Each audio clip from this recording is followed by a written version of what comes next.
Pierre Henny aurait dû payer 1 € pour isoler ses combles, mais l'histoire a mal tourné. Il a avancé l'argent de ses travaux, 1 235 €, en pensant se faire rembourser par son artisan. Oui, bonjour Monsieur Henny à l'appareil. Je vous téléphone au sujet des travaux qui ont été faits chez moi en 2016 et dont je n'ai toujours pas touché l'éco-prime. L'éco-prime, c'est la fameuse enveloppe versée par les pollueurs-payeurs. Moi, mon devis, je l'ai fait faire auprès d'une société. Cette société, elle s'est engagée vis-à-vis de moi à ce que je touche ces primes. Moi, j'ai pris tout pour argent comptant et je ne touche pas ces primes. Vous leur avez fait confiance, quoi. Ah ben, évidemment. Problème, son artisan rejette la faute sur une autre entreprise basée à Paris, dont le nom ne figure même pas sur le dossier de Pierre. Je n'allais pas aller voir la société Tartemuche pour savoir s'il allait me verser ma prime. Moi, j'ai fait confiance à la société qui a fait les travaux et visiblement, j'aurais pas dû. Cette société a pourtant bien isolé ses combles, mais Pierre n'a toujours pas récupéré les 1 235 € qu'il a avancés. Et il n'est pas le seul. Des centaines de personnes ont déposé plainte. On parle d'arnaque à l'isolation des combles à 1 €. Les litiges après un démarchage explosent. En matière de rénovation énergétique, plus d'une société sur 2 ne serait pas fiable. À Paris, nous avons voulu savoir pourquoi Pierre n'a pas reçu ses 1 235 €. Où est-ce que ton aide l'envoi des chèques?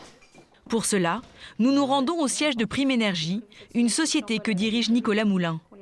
Il est l'intermédiaire entre l'artisan de Pierre et les pollueurs-payeurs. C'est ici que son dossier est bloqué depuis 6 mois. Et aujourd'hui, le patron a une mauvaise nouvelle à annoncer aux retraités de Castres. Allô? Oui, bonjour Monsieur Henny, Nicolas Moulin, primeenergie.fr. Oui, bonjour monsieur. Vous allez bien? Bah écoutez, oui, ça ira bien, ça va dépendre de ce que vous allez me dire. Je ne vais pas pouvoir faire de miracle. Je vais vous poser quelques questions. En l'occurrence, la société, donc votre artisan, parce que je ne vais pas la nommer, devait vous faire profiter d'une prime énergie et devait vous l'avancer. Selon un contrat de partenariat avec ma société, elle devait vous avancer le montant d'une prime correspondant à la valorisation de vos certificats.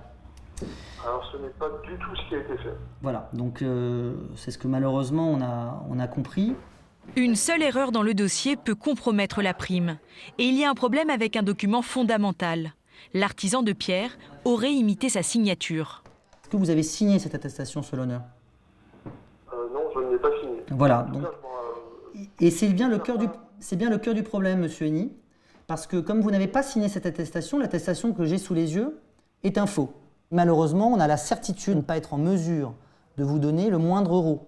là, je suis hors de moi. Si je monte maintenant voir la société, ça va hyper mal se passer. Nicolas Moulin est lui aussi victime de cet artisan qui lui a causé un énorme préjudice. Il est aujourd'hui en procès contre lui. Malheureusement, vous êtes pris dans une fraude. Nous avons déjà 242 dossiers. Vous serez le 243e. Ma société aujourd'hui va avoir une perte de 400 000 €. Donc malheureusement, je ne peux pas vous donner d'argent puisque je ne vais pas en gagner. Les montants de cette fraude présumée seraient tellement astronomiques que l'affaire est désormais suivie par l'Office central de répression de la grande délinquance financière. Pierre a réussi à réduire sa facture d'énergie, mais il se retrouve pris aujourd'hui dans une affaire dont l'ampleur dépasse largement la surface de son toit.